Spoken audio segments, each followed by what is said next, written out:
Finance company manager विरोध में अभियोग बासुदेवपुर ठारे थिबा एक फाइनान्स कंपनी आशीर्वाद फाइनान्स कंपनी ब्रांच मैनेजर विरोध में अभियोग करिसेंती बासुदेवपुर पौर परिषद अंतर्गत राधावल्लभपुर ग्रामर स्वामी स्त्री।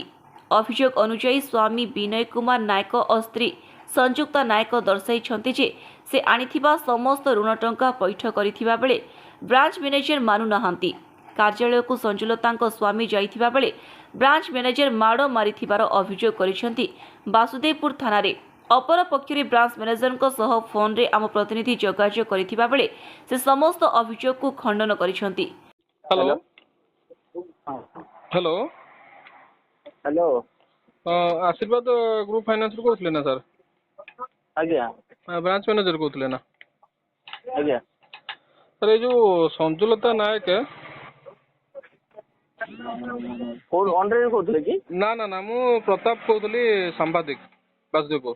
आज्ञा आज्ञा सर ये जो संजुलता नायक आ सर श्रद्धांजलि नायक आज्ञा संजुलता नायक जो से सर अभियोग कर पैसाटा से आपन को पैठ कर 13,500 टंका तो आपन सेटा को कोन ता देना कहते ऑफिस को से दिन जाइए ऑफिस सर माड़ मारिक से अभियोग कर सर घटना के दूर सत्य?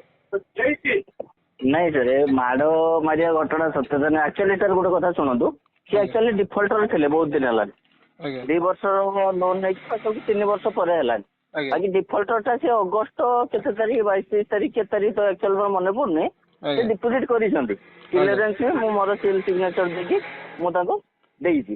बाकी डिफल्टर टा सर अपन जानि थिए उते डिपोजिट कला परे ऑनलाइन रो हम हाथ रे न थाय ऑनलाइन रो 13,500 टंका देइचनी संजुलता नायक सेटा देइचंती कि नहीं?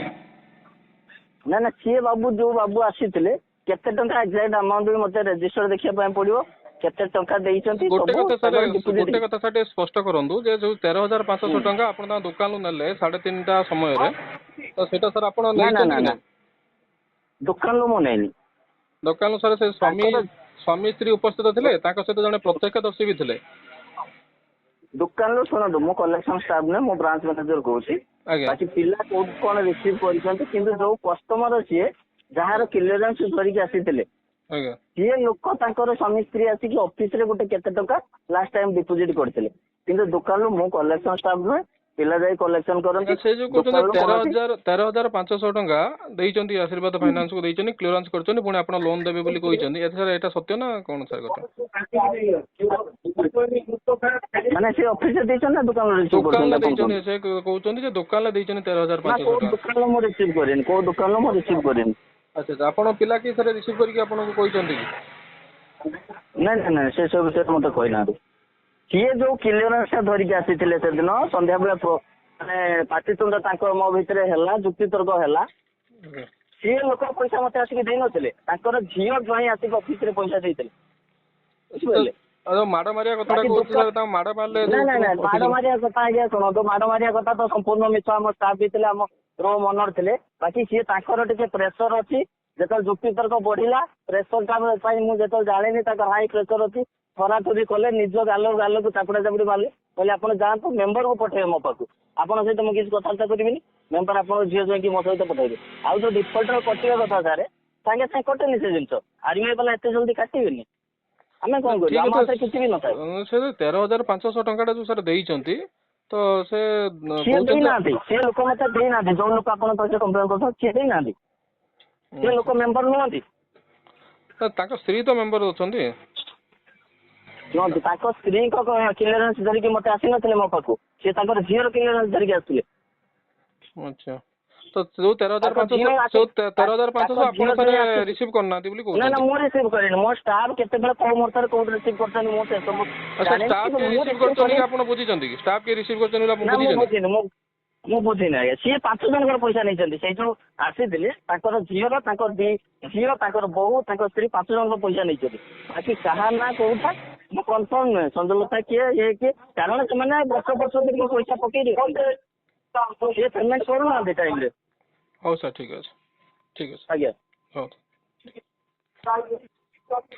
सर अपन नाटक सर विनय कुमार नायक घर कोठी कौन है आपनकर घटना सर आशीर्वाद लोन आनी ଆଉ ସେ ଝିଅ ମୋ ଝିଅ ଏବଂ ମୋ ସ୍ତ୍ରୀ ଲୋନ୍ ଆଣିଥିଲେ ଆଉ କିଛି ମାଗିବାରୁ ଆଉ ସାର୍ ଲକଡାଉନ୍ ତ ଆମେ ଦେଇପାରିଲୁନି। ତାପରେ ଯେଉଁ ସୁବିଧା ହେଲା ସାର୍ କହିଲା ଆପଣ ଦେବୁ, ତେଣୁକରି ଝିଅର ପଇସା ପଇଠ କଲୁ। ପଇଠ କଲା ପରେ ସେ କହିଲେ ଲୋନ୍ ଦେବୁ।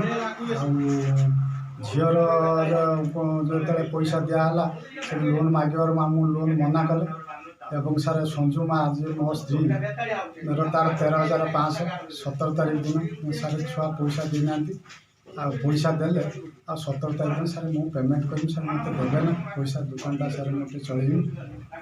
ମୁଁ ସାର୍ 17 ତାରିଖ ଦିନ 3:30 ବେଳେ 13,500 ଟଙ୍କା ମୁଁ ଦେଲି। ଆଉ ଯାଇକି ଯେତେବେଳେ ସାର୍ ଲୋନ୍ କଥା ମନା କଲେ ଯାଇକି ପହଞ୍ଚିଲା ପରେ ଘର କୋଉଠି? ତ କ'ଣ ଯେଉଁ ଆପଣଙ୍କ ସ୍ୱାମୀ ଯେତେବେଳେ ପଇସା କ'ଣ ଆପଣ ଉପସ୍ଥିତ ଥିଲେ? କେତେ ଟଙ୍କା ବାକି ଥିଲା, କେତେ ଟଙ୍କା ଦେଲେ? 13,500 କେଉଁ ସମୟରେ ଆସି ସେ ନେଲେ? ସାର୍ 3ଟା 3:30 ଭିତରେ ଆସିଥିଲେ। ତ କ'ଣ ସେତେବେଳେ ଘଟଣା ଘଟିଛି? ଆପଣ ସ୍ୱାମୀ ଯେଉଁ ଅଭିଯୋଗ କରୁଛନ୍ତି? ସାର୍ ହେଉଛି ମୁଁ ବି ଜାଣିପାରିନଥାନ୍ତି, ମୋତେ ସେ ଝିଅ ଲୋନ୍ ଉଠେଇଥିଲା, ମୁଁ ବି ଲୋନ୍ ଉଠେଇଥିଲି। ଉଠେଇଲା ଭିତରେ ଝିଅ ସେ ଲକଡାଉନ୍ ପଡ଼ିଲା ଆଉ କେହି ବି ଏମିତି ଅଭାବ କିଛି ଲୋକ ଦେଇନାହାନ୍ତି। ତାପରେ ହେଉଛି ସେ ଝିଅ ତାର କ'ଣ ହେଉଛି ଗୋଟେ ଲୋନ୍ ଉଠେଇବ କି କ'ଣ କରିବ ମୁଁ ଜାଣିନି, କିନ୍ତୁ ଜୋଇଁ ଜାଣିଥିଲେ କି ଲୋନ୍ଟା ରହିଯାଇଛି ବୋଲି। ଜୋଇଁ ଆସି ଦେଖିଲା ବେଳକୁ କହିଲା ବାପା ଏଗୁଡ଼ା କ'ଣ ରିପୋର୍ଟରେ ଦେଖୁଛି, କହିଲେ ଘରେ ଏଗୁଡ଼ା କିଛି ବାକି ପଇସା ରହିଯାଇଛି। ସବୁ ସେ ଯାଇକି ଅଫିସରେ ପହଞ୍ଚିଲା ବେଳକୁ କହିଲେ ତମର ଏତିକି ମୂଳ ପଇସା ଆମର 5,500 କିନ୍ତୁ ପରିଚୟଟା ବିଶ୍ୱନାଥ ପଲ୍ଲୀ।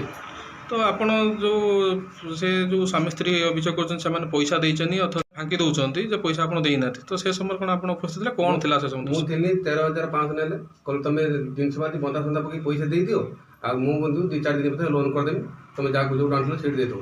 ଇଏ ଧାର ଉଧାର କରି ମୋ ବି ପଇସା ନେଇଥିଲି, ଧାର ଉଧାର କରି ଲୋନ୍ ଶୋଧିଥିଲି। ତାପରେ ଯାହା ଗଲେ କହିଲେ ତ ପଇସା ଦେଇଦେବୁ। ମୋରି ଆଗର 13,000 ଆପଣ ଯେତେବେଳେ ସେମାନେ ପଇସା ଦେଲେ ମୋ ଆଗରେ ଦେଇଛନ୍ତି କେତେବେଳେ 13,000 ସମୟ ଥିଲା? ହବ ହଁ ସେ 3ଟା ସମୟ ବୋଧେ। ଭଦ୍ରକରୁ ସୁଶୀଲ କୁମାରଙ୍କ ରିପୋର୍ଟ, ସତ୍ୟ ନ୍ୟୁଜ୍ 24। ଆପଣ ଦେଖୁଛନ୍ତି ସତ୍ୟ ନ୍ୟୁଜ୍ 24।